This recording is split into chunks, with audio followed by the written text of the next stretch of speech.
Howdy, folks. We're back. Coming in low and hot, I gotta say. I'd say what I say every week, which is, I can't believe it's another week has went by. I don't know what's going on. Well, I do know what's going on. Between the pandemic, every week has just some fresh disaster.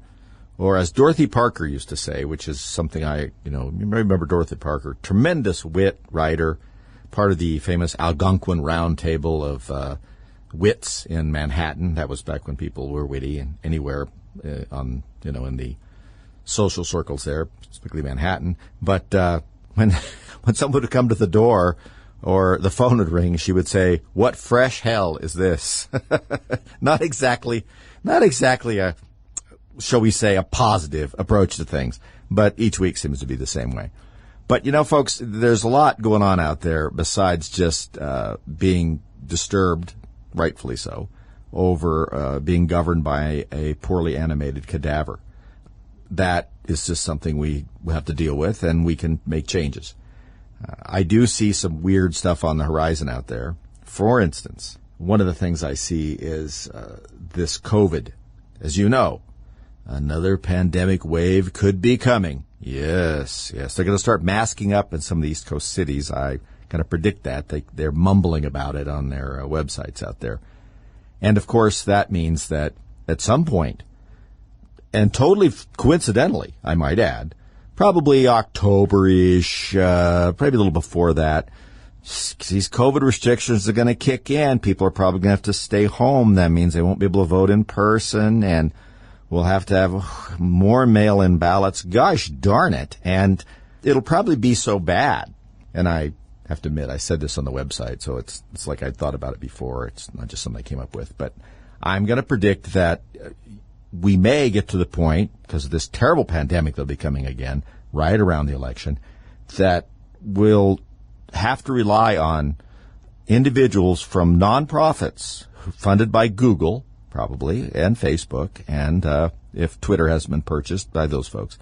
And these wonderful people will probably come and collect your ballots so that you can stay inside. If you have a basement, you can stay there like Sleepy Joe or whatever. They'll collect your ballots, take them down. And if you have to insist, if they can't close down actual voting, where people go in that old-fashioned way, and vote in person, that crazy way, you'll probably not only have to wear a mask, but probably just for your own safety, a blindfold.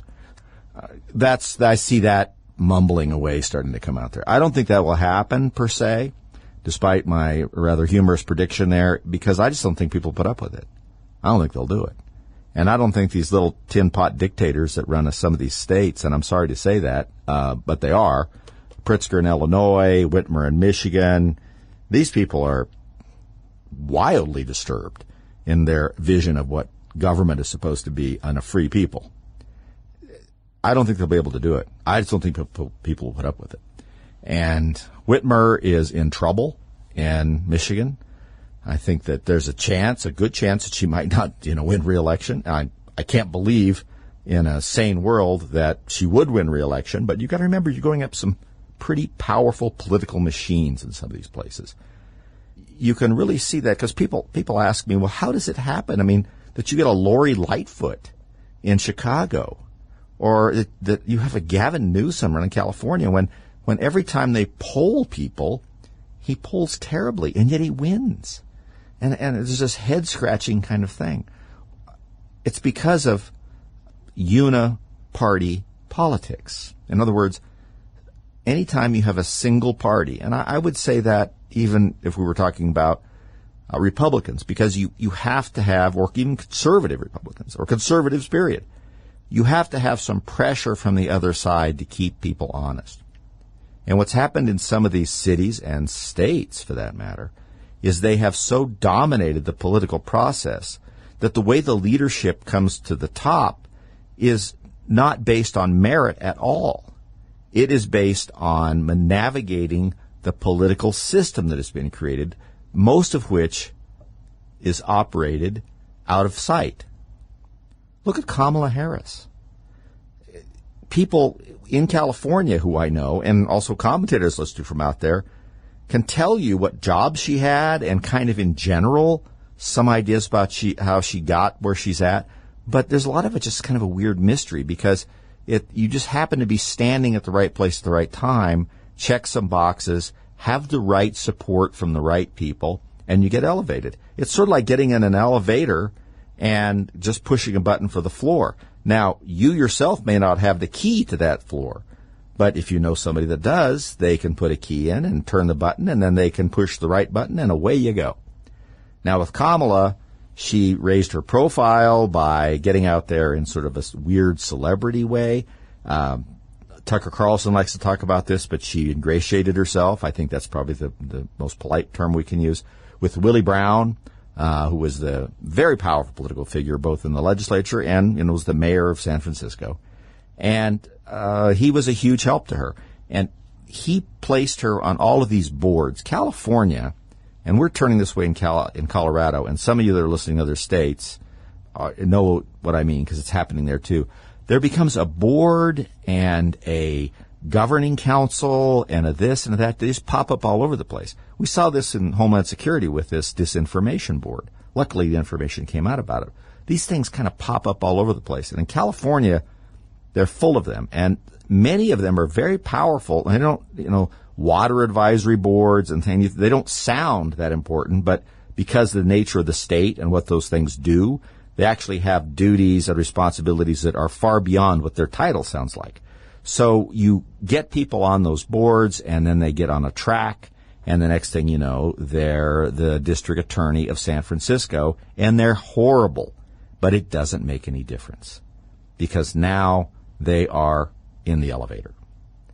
And that's what happens in single-party states and single-party cities and wherever you may be. And it's not the first time it's happened. It happens all the time. It's happened many times in New York. New York's gone through 2 or 3 cycles where they've had the same party in charge, but different groups of people have seized the party. Right now, we have, thank the Lord. Here's the other thing. If we have any listeners in New York that are listening on the internet, New York City, it's bad enough New York State. I feel sorry for them. But New York City, the heart of everybody here in some ways go out to you.